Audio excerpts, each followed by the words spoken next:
Topic है capitalist entrepreneur. अब entrepreneur क्या होता है? जो अपनी पूंजी को इन्वेस्ट करता है, उससे लाभ कमाता है। मतलब वो जोखिम उठाता है, तो जो भी जोखिम उठाएगा उसे आप एंटरप्रेन्योर कहेंगे। तो यह जो उद्यमी है, इसका रोल मध्यकालीन यूरोप को आधुनिक कालीन यूरोप में कन्वर्ट करने में बहुत बड़ा रहा है। इन्हीं की वजह से यूरोप में आपको चेंजेस देखने को मिलते हैं। इन्होंने जोखिम उठाया, इन्वेस्ट किया, उससे लाभ कमाया, और इस वजह से पूरा यूरोप आपको बदलते दिखाई देगा।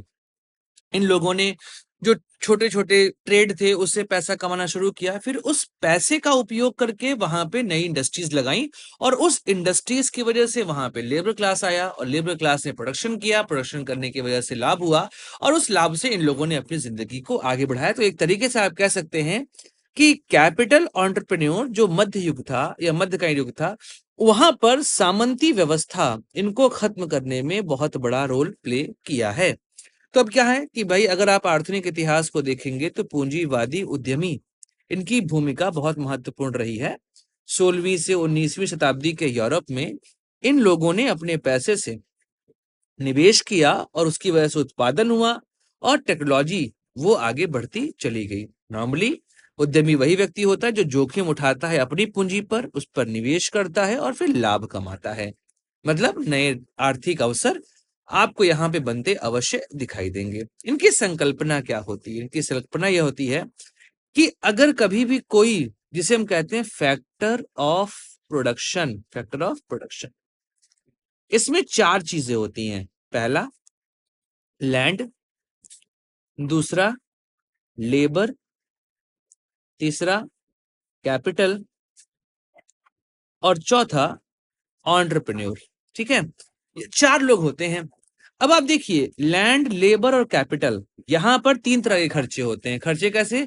लैंड के बिहाफ में आपको रेंट पे करना है, लेबर के बिहाफ में आपको वेज देना है, कैपिटल के बिहाफ में आपको इंटरेस्ट देना है। यह जोखिम कौन उठाएगा? यह जोखिम उठाता है एंटरप्रेन्योर। और यह एंटरप्रेन्योर यह तीनों चीजों में खर्च करके क्या कमाता है? लाभ या प्रॉफिट।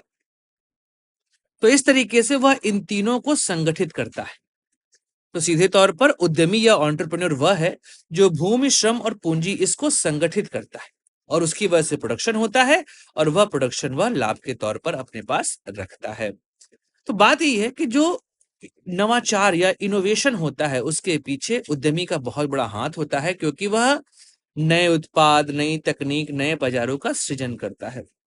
तो पूंजीवादी व्यवस्था में जो उद्यमी है, वह सिर्फ व्यापार करने के लिए नहीं आया है, वो लगातार जोखिम बढ़ाते जाता है, प्रतिस्पर्धा करते जाता है, नए अवसर तलाशते जाता है, और क्या कमाता है? लाभ कमाता है।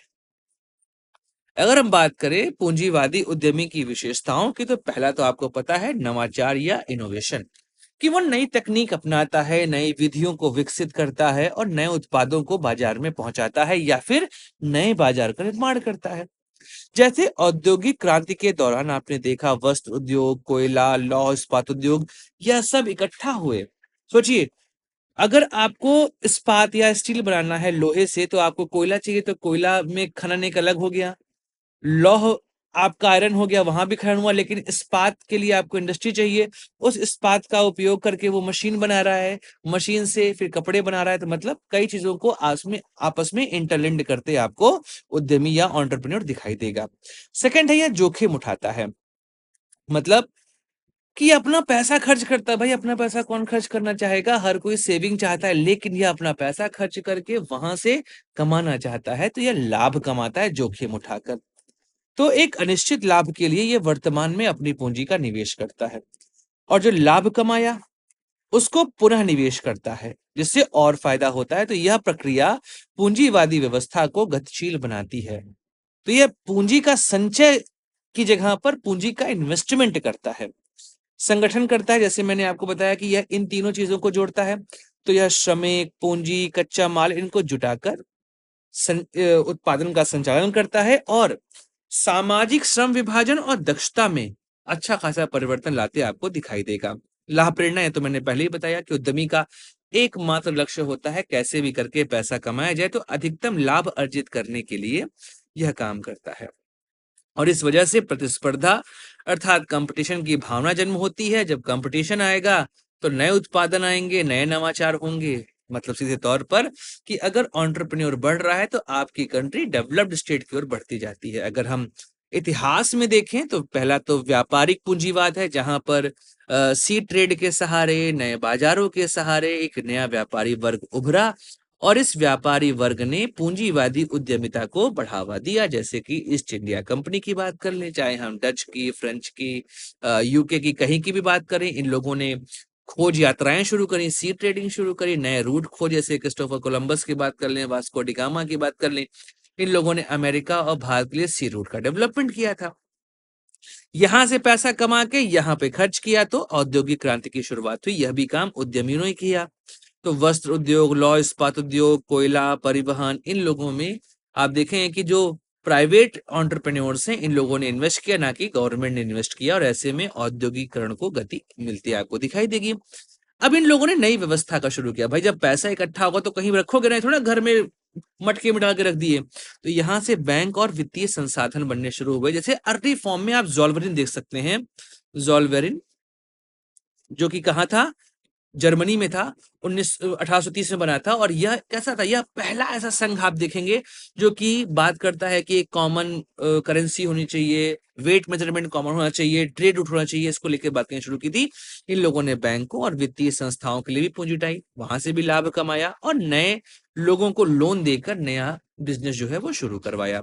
लेकिन इनके ऊपर आरोप भी लगते हैं भाई, औपनिवेशिक शोषण के। आप देखा, ये भारत हो गया, लैटिन अमेरिका, यूरोप, यहाँ पर बहुत शोषण किया है इन लोगों ने, क्योंकि यहाँ से कच्चा माल ला के अपने लाभ के लिए लोग काम किया करते थे। तो ऐसे में यूरोप का पूंजीवादी वर्ग बहुत मजबूत होता आपको दिखाई देगा। अगर इनकी आलोचना की बात करें तो सीधे तौर पर श्रमिक वर्ग का शोषण इन्होंने किया है। केवल लाभ कमाने के चक्कर में लेबर्स के लिए कम वेजेस देते थे, कम पैसा देते थे। जो वर्किंग कंडीशन थी वह वर्किंग कंडीशन बहुत बुरी हुआ करती थी। उसके अलावा जो वर्किंग आवर थे वो भी बहुत अधिक होते थे। इस वजह से जो वहां पर श्रमिक वर्ग था वो लगातार सप्रेस होता जा रहा था। इस वजह से मार्क्सवादी दृष्टिकोण शुरू हुआ कि पूंजीपति केवल लाभ के लिए काम करता है और श्रमिकों का केवल शोषण करता है। इस वजह से इन पूंजीवादी उद्यमिता ने केवल आर्थिक असमानता और साम्राज्यवाद को ही जन्म दिया है। तो निष्कर्ष क्या निकलता है हमारा कि पूंजीवादी उद्यमी या आधुनिक पूंजीवादी व्यवस्था की रीढ़ हैं। आप जो भी सिस्टम देख रहे हो, इन्हों का देख रहे हो, चाहे आप एलन मस्क की बात करें, मुकेश अंबानी, अडानी या बाकी जो कंपनियां हैं, इन लोगों ने नवाचार तो किया है ना, जोखिम भी उठाया है। हाँ, पूंजी संचय अवश्य किया है, लेकिन इसकी वजह से इंडस्ट्रियल रेवोल्यूशन भी हुआ है। आधुनिक उद्योग बनते आपने देखे हैं। शोषण का आरोप लगा है, जैसा मैंने बताया कि लो वेज, बैड वर्किंग कंडीशन और लॉन्ग वर्किंग आवर जो है, ये एक बहुत बड़ी समस्या थी और इन्होंने शोषण करके पैसा अपने पास रखा है। शायद इसी वजह से जो साम्यवाद की अवधारणा है उसकी शुरुआत आपको दिखाई देगी लगभग 19वीं सदी के मध्य से।